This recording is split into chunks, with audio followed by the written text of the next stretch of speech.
And I'm thinking, what does she mean? What does she mean?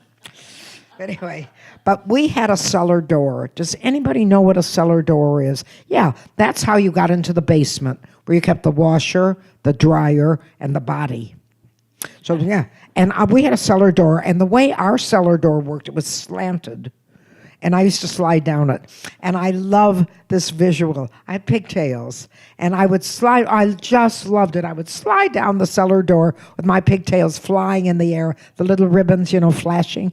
I loved it. But they were made of wood. The cellar doors were made of wood. And so you got splinters.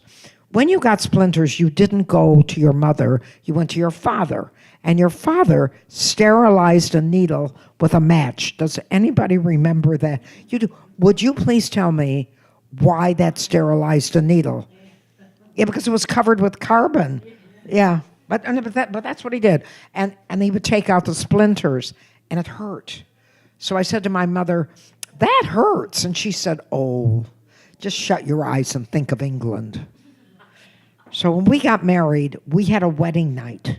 I had a wedding night. I saved myself for my husband. Worst thing I ever did, but I did that. We had a wedding night. So the night before I was to get married, I was terrified. I was really terrified because I didn't know what was going to happen. So I said to my mother, what's he going to do to me? And my mother said, oh, just shut your eyes and think of England. So I said, is he going to give me splinters? She said, you could call it that. You could call it that.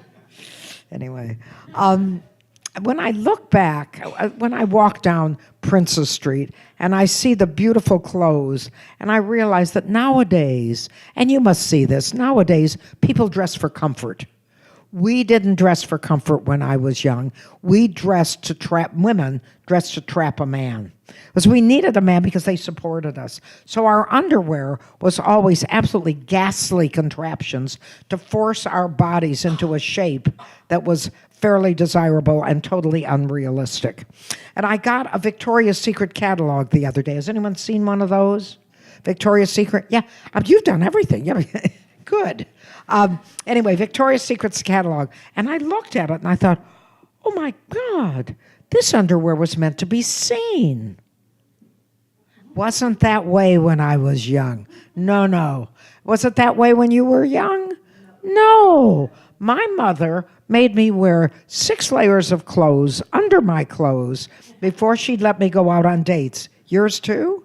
Yeah. She thought it would protect us from beer, pretzels, and testosterone. It didn't. When I was young, I was so hot that when my dates picked me up, they didn't ring the doorbell, it did. And that's a hell of a memory because now it just drips on his shoe. But that's the way it is now. Anyway, yeah. But getting adult underwear was a big deal in America. It was really a big deal. Do you remember when you got your first brassiere? Did your mother take you out for lunch? No, she just sent you to the store and said you better get something, it's wiggling? You don't remember? No, my mother took me out for lunch. It was really a big deal. We're going to get adult underwear. And she took me out for lunch and she told me all the other horrible things that were going to happen to me now that I was grown up. And then we went to Macy's corset department. And a woman who was 5 feet tall with a chest like 2 bags of dog food and a mustache came out with a tape measure, and her name was Hazel. They're always called Hazel. And she came out and she looked at my mother, there's the corset department at Macy's, and she said, what can I do for you? And my mother said, well, I'd like to get my daughter, I'd like to get Lynn Ruth a brassiere. And she looked around, and then she said to me, she said, go get your sister, honey, I have to measure her. And I said, no, it's me. I'm the one that has to get the brassiere. And she looked at my mother and she said, why don't you bring her back when she doesn't look like a plank? So I went to the Five and Dime, and I got a 32 double D bra and 2 bags of styrofoam to fill it. And I was ready to go out on dates. In those days, we went to drive-in theaters, and I don't think any of you know what drive-in theaters are. It's where you were in a car and you would drive in and watch the movie. And if you were lucky, you didn't have to watch the movie. That was it. but it was really dark in those back seats. Really was. You lost everything, your wallet, your keys, your virginity. Yeah, that was really dark. But our formal underwear was horrible, our formal underwear, because I look and I see these marvelous clothes that you wear where they have strapless dresses are all elastic. Ours were held up with whalebone. That's what they were. And they had a corset that we wore underneath this thing, underneath our strapless dresses. And it was invented by Rasputin, who sold it to Bluebeard when he wanted to torture his wives. And it was called the Merry Widow. Do you remember that one? It's called the Merry Widow. It was 18 inches in circumference. It took 2 men with strong knees to get you in it.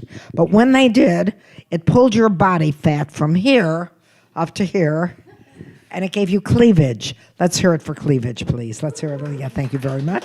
Yeah. Problem was that we had no pantyhose.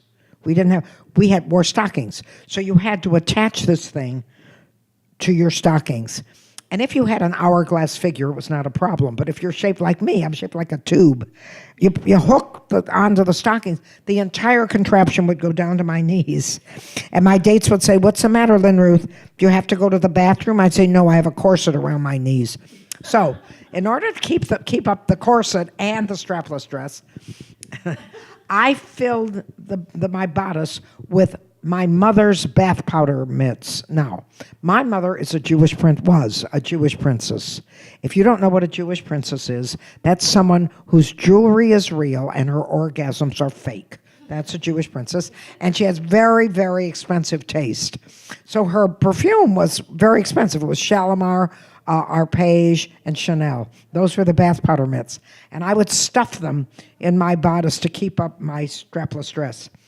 The style of dancing in those days was to hold your date's hand and you crash into each other's bodies. The reason we did that is because you didn't see each other naked until the wedding night.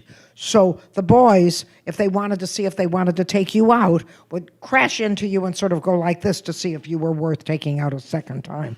Anyway, when they were dancing with me, we would crash into each other, and little mushroom clouds of bath powder would erupt from my bosom.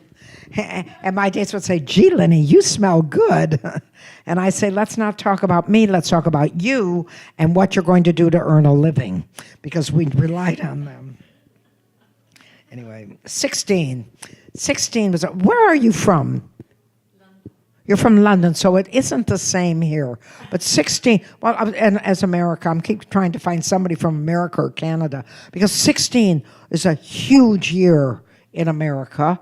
It is Sweet 16 and Never Been Kissed. I had been, but I wasn't telling anyone. And Sweet 16, and 16 is when you learn to drive. That's when you were able to get your driver's license. And in America, when I was young, either your father taught you or you went to the automobile club. Now they have classes in school. Do they have them here? You don't have driver's education in school, do you? I think that's smart, but they do. They do in America. But when I was young, they didn't. And your father taught you. So my father said to my mother, "Well, she's my kid. She'll learn like that." Now remember, this is in the 40s. We didn't have fluid drive. We didn't have automatic. All right? Yeah. And this is the kid that can't bounce a ball and can't hit a tennis racket. He said to my mother, "Yeah, she'll learn right away." So he took me out to the car, and I don't know whether any of you remember the size of the cars in America in the 40s and 50s. They were obscene. They were so big, okay? And I am, at my best, I'm 5 feet tall. I'm not anymore. I'm about 4'11". But anyhow, so he put me in front of the car, and I'm staring at the grate, and lifted up the hood, and he said, "Okay." He said, "This is the radiator. This is the accelerator. This is the whatever the hell else is in there." And I said, "Yes, Daddy. Yes, Daddy." Then he closed the hood. Then he said, "Okay, now I'm going to teach you to shift."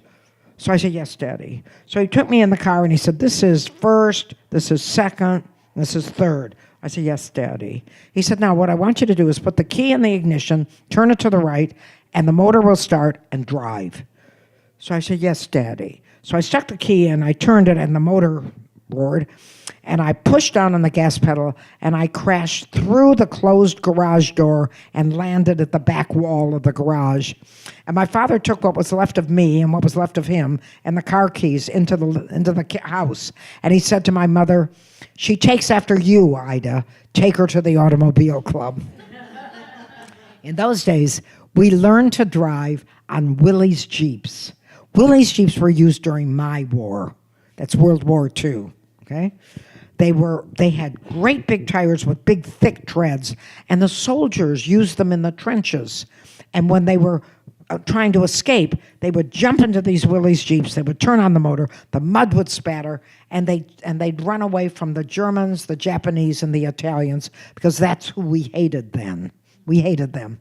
Anyway, and they had Willys Jeeps, they were driving Willys Jeeps, they had high seats, and they had high windows and low seats, so you could do hand jobs and nobody could see in, because we supported that war, and we believed in our troops. We did, so that's what they did. And they had no shocks, so I felt like I was driving a pogo stick, really. So my mother took me to the automobile club. My instructor came out, and he was on crutches, and he had no teeth. His arm was in a sling, and he had 2 black eyes. And he looked at me, and he said, "I hope you're more coordinated than the last one." I wasn't. And I can honestly say that I am responsible for 51% of the paraplegics in Toledo, Ohio in 1950. And I also instituted the very first drive-through at a McDonald's. I got one with everything, including the front window and the cook. How many of you drive now?